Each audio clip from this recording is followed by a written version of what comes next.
Hey, good evening, guys. Welcome to episode 25 of this vlog project.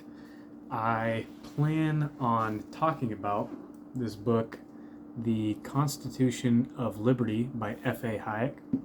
I did a video previously, I think, on items I highlighted from chapter 1. And so I've gotten through a couple more chapters, and I figured, what the heck? Let me pull the items I've highlighted and see if any of it's interesting or worthwhile to share to the audience. So without further ado, let's just dive right in. So I believe last time I just got through, the introduction, the value of freedom is part 1. And chapter 1 is liberty and liberties, which this was the portion I did pull some quotes from. And I don't know if I got to all of them.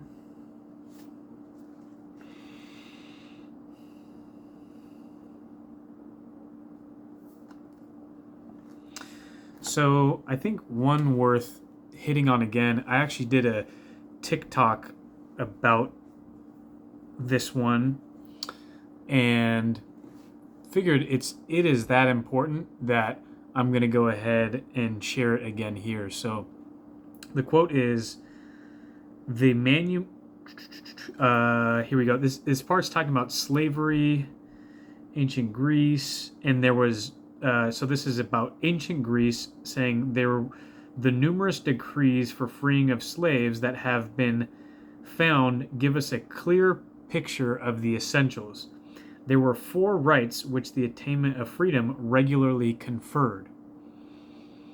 The manumission decrees normally gave the former slave, first, legal status as a protected member of the community; second, immunity from arbitrary arrest; third, the right to, quote, work at whatever he desires to do; and fourth, the right to, quote, movement according to his own choice. It continues, this list contains most of what in 18th and 19th centuries were regarded as essential conditions for freedom. It omits the right to own property only because even the slave could do so. With the addition of this right, it contains all elements required to protect an individual against coercion.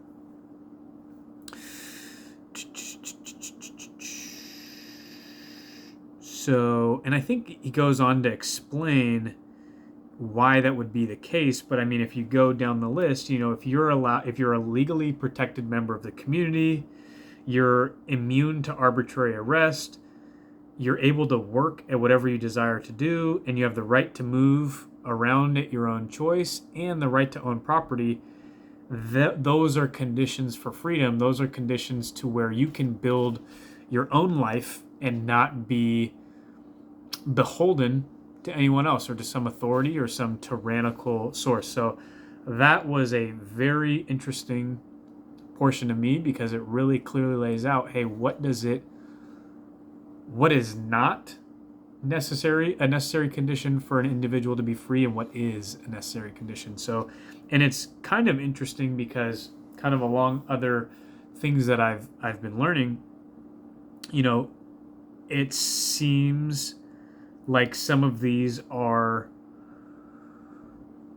freedoms have been eroded away in today's society. So let's see. So with number 1, legal status as a protected member of the community, I think we all still have that. So I can't say that one has eroded away. Open to feedback on that one though.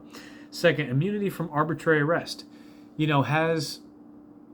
Has that been eroded away to some degree? I think a lot of people point to the war on drugs or some other aspects of our legal system. A person on TikTok sent me or told me to look up a PDF called, I took the note, something about arbitrary arrest and kind of the legal system. My barber that I was speaking with a couple weeks ago explained to me a story where he got wrongfully convicted of a crime, and even if I were to say, hey, he did it, he was arrested and then didn't get a court date for a year. So he was held in prison for a year before he got a court date. He was convicted. He was found guilty. And so then they counted the time he had already backlogged as time against his sentence. So regardless of whether someone's innocent or guilty, the idea of a quick and speedy trial, or whatever the saying is there.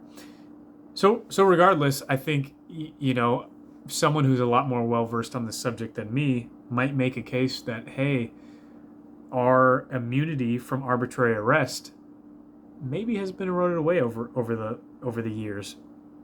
Third, the right to work at whatever he desires to do. So this one jumped out at me, I think, at the time, because with, again, some of the intellectuals I have been whose ideas I've been consuming over the last couple of years would make a pretty firm case that that right has been eroded away over the years. In order to work at whatever you desire, you have to get a professional license. If you want to, as Peter Schiff puts it, if you want to sell flowers in, any state in the United States, you have to get a business license. You have to, comply with all sorts of regulations.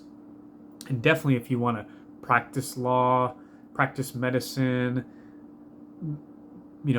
many, many other professions, you have to get a professional license, right? So you don't have the freedom to just practice whatever profession you desire. And I think, I'd save that for a whole another video, or I may have talked about it somewhere else on the channel. I know I've definitely posted it on TikTok. The idea that, professional licenses are inherently a bad thing. And so, I won't necessarily make that argument here, but I think you could at least see the reasoning that, hey, that right has been eroded away over the years. All right. So fourth, and the right to movement according to his own choice, I think that hasn't changed. I don't see any barriers to movement for any citizens in the States. Again, I'm open, so if I'm wrong on that one, by all means, give me more ammunition. Give me more things to be angry about. And the right to own property. I think everyone still has that right. So that being said, figured I would go over that last highlighted portion of Chapter 1. Chapter 2, the creative powers of a free civilization. All right, let's see if anything's been highlighted in this chapter. Okay, we're a couple pages in. Nothing yet. All right, here we go. So here he says, we have now reached the point at which the main contention of this chapter will be readily intelligible. It is the case for individual freedom.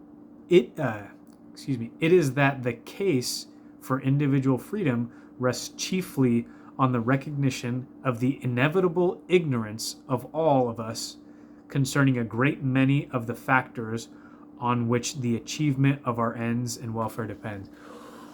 Ooh, whoa, that meant something to me at the time because I highlighted it, but I'm going to have to read that again. So it is, okay, so here's the contention of this chapter. It is that the case for individual freedom rests chiefly on the recognition of the inevitable ignorance of all of us concerning a great many of the factors on which the achievement of our ends and welfare depends. Okay, so now that had to read that a second time.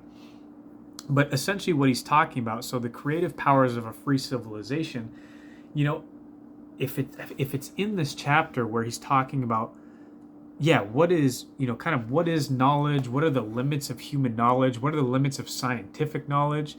And he makes a strong case for basically every time we as humanity learn more, we just kind of discover new boundaries to what we don't know, and that the vast expanses of what we don't know, what's unknown to us, grows faster than what is known.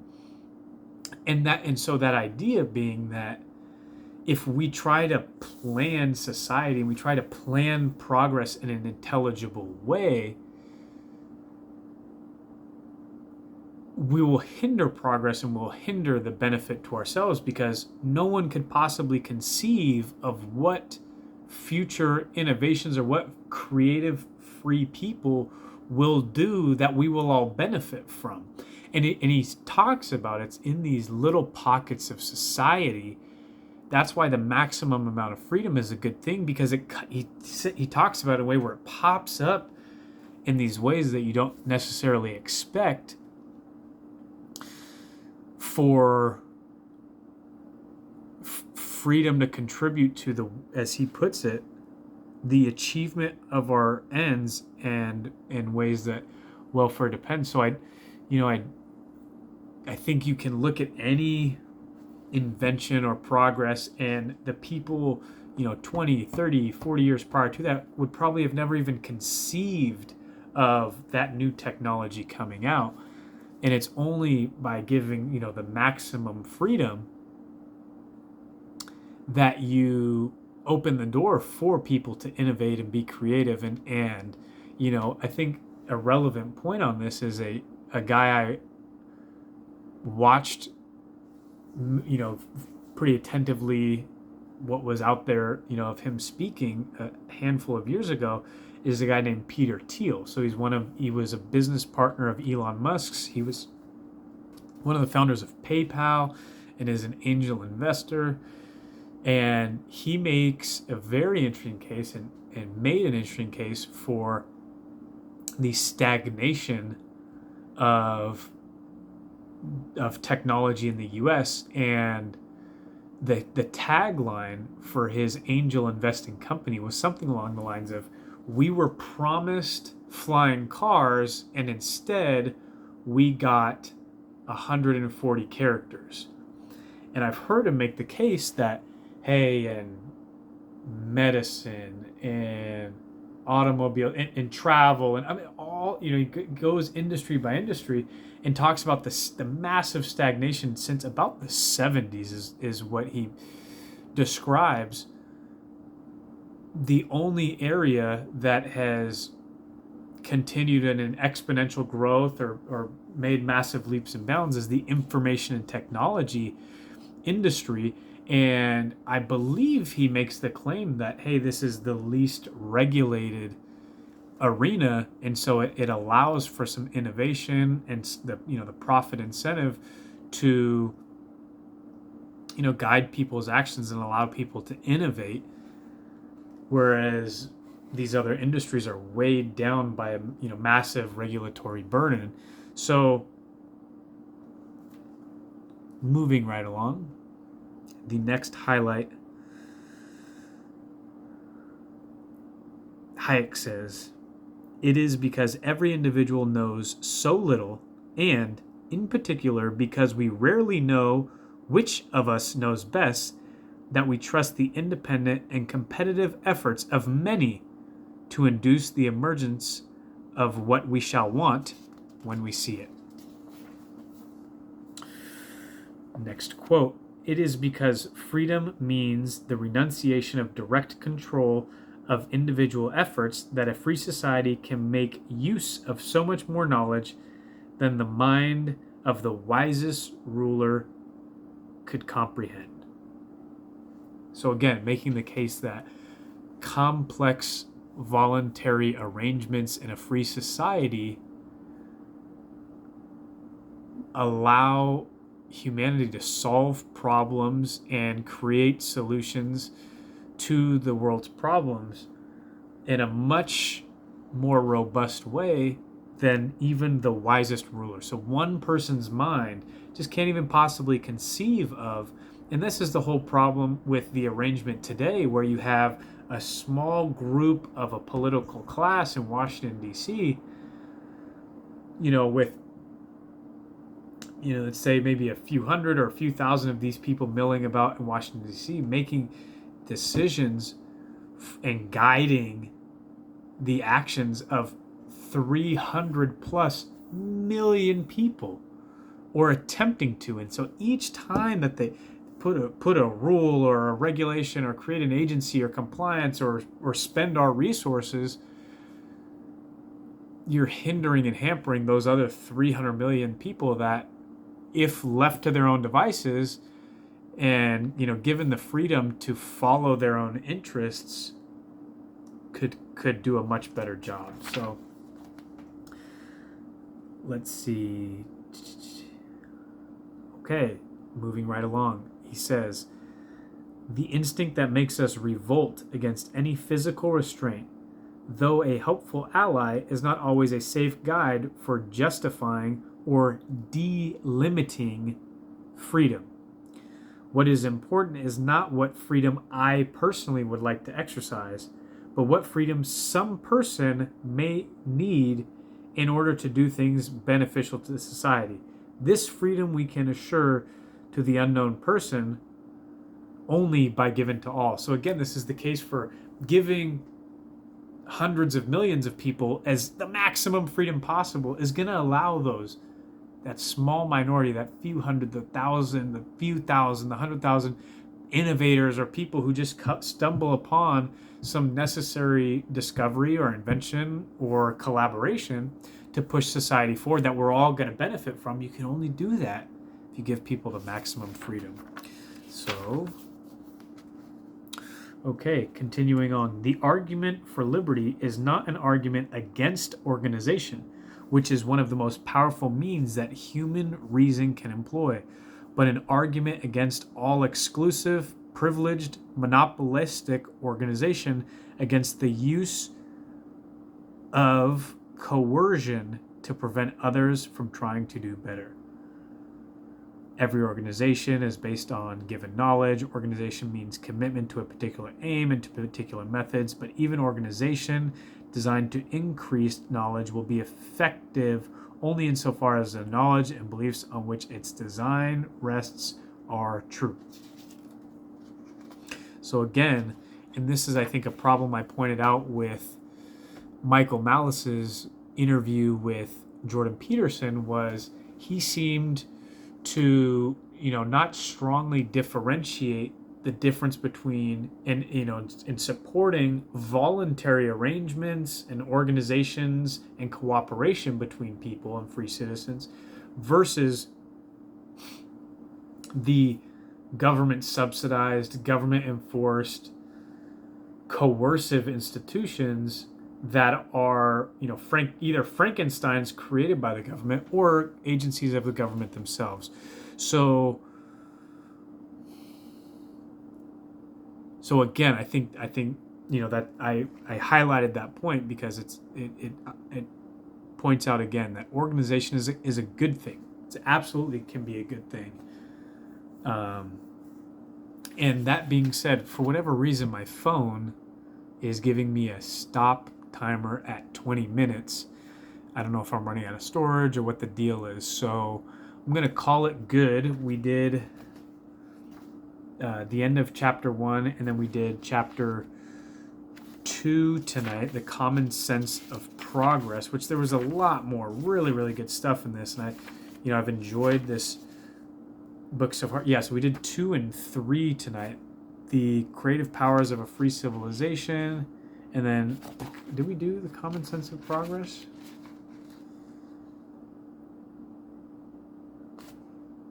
No, we did chapter 2 tonight, so that's great. So we'll do chapter 3, the common sense of progress, at a later date. Again, I appreciate anyone tuning in and look forward to chatting with you guys next time. Take it easy. We'll see you guys tomorrow.